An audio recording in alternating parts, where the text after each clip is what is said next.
जैन साहब, सबसे पहले तो आपका न्यूज़ वर्ल्ड फॉर यू पर स्वागत है। मैं जानना चाह रहा हूं कि जिस तरह से मौजूदा हालात में पॉल्यूशन का दौर चल रहा है और सब लोग परेशान हैं, इससे लेके सरकारें परेशान हैं, इसको आप किस तरह से देख रहे हैं और कैसे हम इससे बचाव कर सकते हैं?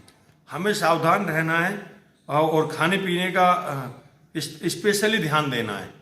हमें खाने पीने की चीज़ों जो ये फास्ट फूड हैं और जंक फूड हैं, इनसे बचना है। दूसरा, हमें फेस मुंह पे को ढक के चलना है और अपने आप को अपने एरिया को साफ सुथरा करके चलना है। गंदगी ना होने दें, गंदगी कहीं फैलने ना दें। हाथ धो के रखें, अपने आसपास बिल्कुल साफ सुथरा रखें। नाली को, अपने किचन को, अपने आंगन को बिल्कुल साफ रखें। वहाँ पे कोई भी मतलब गंदगी ना हो। गंदगी से सबसे ज़्यादा ये फैलता है। और आप प्राणायाम करें, कपालभाति करें, कुछ योग प्राणायाम करें, जिससे कि आपकी विल पावर बढ़ेगी और आप मौसम को, कितना भी पोल्यूशन है वो, उससे संघर्ष करने में आपको मजबूती मिलेगी। डॉक्टर साहब, आप क्योंकि सारी चीज़ें एनवायरनमेंट को बहुत करीब से देखते हैं, बहुत उसको प्रमोट करते हैं, जो इसका मेन रीज़न क्या वजह मान रहे हैं, क्यों ये इतना हाइप हो रहा है, सरकारें क्यों इसमें जो है ध्यान नहीं दे पा रही? हमारा क्या है, ग्रीनरी को कम किया जा रहा है, पेड़ पौधों को हटाया जा रहा है, बिल्डिंगें बनाई जा रही हैं। तो यही कारण है। आजकल सबसे ज़्यादा कंस्ट्रक्शन चल रही है, तो धूल मिट्टी ज़्यादा उड़ रही है, तो इन्वायरमेंट अपना आप ही खराब हो रहा है। दिल्ली सरकार की कानून अब रहे नहीं है। यमुना को बिल्कुल प्रदूषित कर दिया गया। जब यमुना में बाढ़ आती है तो यमुना सारी गंदगी वो अपने साथ ले जाती है। फिर जब वो बाढ़ खत्म हो जाती है तो फिर उसी तरह का हाल हो जाता है। हमने कई बार प्रपोजल भी दिया, भाई यमुना को सफाई करने के लिए जितने भी सीवर प्लांट हैं उनको अलग किया जाए, जितने भी सीवर हैं उनको यमुना से अलग एक ड्रेन बनाया जाए, यमुना में मतलब थोड़ा सा आसपास की ग्रीनरी की जाए। तो कोई मतलब ध्यान नहीं दिया जा रहा। हर जगह कूड़े का ढेर बना दिया गया, तो गंदगी आदमी निकल नहीं सकता।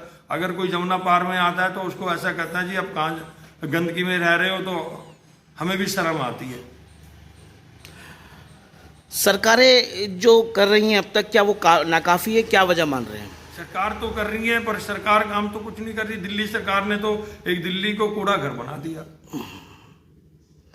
अभी जो पॉल्यूशन को लेके दिल्ली सरकार बड़े बड़े दावे कर रही है कि छिड़काव करा रहे हैं, ये सब करा रहे हैं, ड्राइव करा रहे हैं, कोई छिड़काव नहीं हो रहा है। गंदगी के अलावा कूड़े, आपको हर 10 कदम पे जाओगे कूड़े का वो ढेर मिलेगा। रोड के ऊपर कूड़ा, कोई झाड़ू वाला नहीं आता, कोई नाली साफ करने वाला नहीं आता। गली मोहल्ले में इतनी गंदगी है, और जो कूड़े की गाड़ी है वो ऊपर लेके जाते हैं। आदमी उनके पीछे चल भी नहीं सकता, आदमी वैसे बेहोश हो जाएगा। तो मतलब आप नई दिल्ली के अंदर चले जाओ, कोई भी आपकी कूड़े की गाड़ी जाएगी तो बिल्कुल एकदम सील पैक होके जाएगी, उसको पता भी नहीं लगेगा इसमें कोई गंदगी है या नहीं है। यहाँ पे ऐसे गंदगी तरीके से रहे तो कूड़ा उसमें से गिरता जाएगा। तो इसके लिए तो कहीं ना कहीं जनप्रतिनिधि और आम लोग भी जिम्मेदार हैं। अगर नहीं, अभी तो जो भी जिम्मेवार है उसे अपनी जिम्मेवारी को निभाए। हम तो चाहते हैं हमारी आवाम खुश रहे और सुखी रहे। पहला सुख निरोगी काया, उसके बाद सारे सुख आते हैं। जब आदमी निरोगी नहीं रहेगा तो सुख कहाँ से मिलेगा? अब चूंकि आप योग गुरु हैं, तो लोगों को इससे बचाव के लिए कोई एक दो टिप्स भी बता दीजिए लगे हाथों। नहीं, हमें खान पान पे ध्यान देना है, प्राणायाम को ध्यान में रखना। ध्यान में रखते हुए प्राणायाम कम से कम आधा घंटा करें। अपनी विल पावर को बढ़ाएं, कपालभाति करें, योग व्यायाम करें। योग की बहुत सारी क्रियाएं हैं। किसी को भी एक मुद्रा में लेके किसी को भी आप अभ्यास करेंगे तो वो सिद्ध करेंगे, तो अपने आप ही आदमी के अंदर बहुत सारी एक्टिविटी करने का मौका मिलेगा और आदमी को स्वस्थ अंदर से एकदम ऊर्जा पैदा होगी। पब्लिक के लिए किस तरह का संदेश है आपकी तरफ से? मैं तो ये कहता हूँ, जियो और जीने दो। जीव हत्या मत करो। जितना भी आज ये पोल्यूशन बढ़ रहा है, जीव दया के लिए काम करें, जीव हत्या ना करें। आदमी नॉनवेज खाता है, उसका ये भोजन कोई है। जैसा खाएगा अन्न वैसा होगा मन। आदमी शाकाहार की तरफ चले, अपने आप ही पोल्यूशन कम हो जाएगा।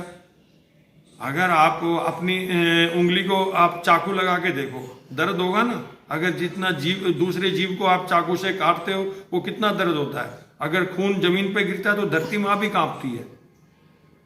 तुम्हारा एनवायरनमेंट कहाँ से सही होगा? हमें अपनी आपको स्वस्थ रखना है, बीमारियों से छुटकारा पाना है तो नॉन वेज बंद कर देना चाहिए।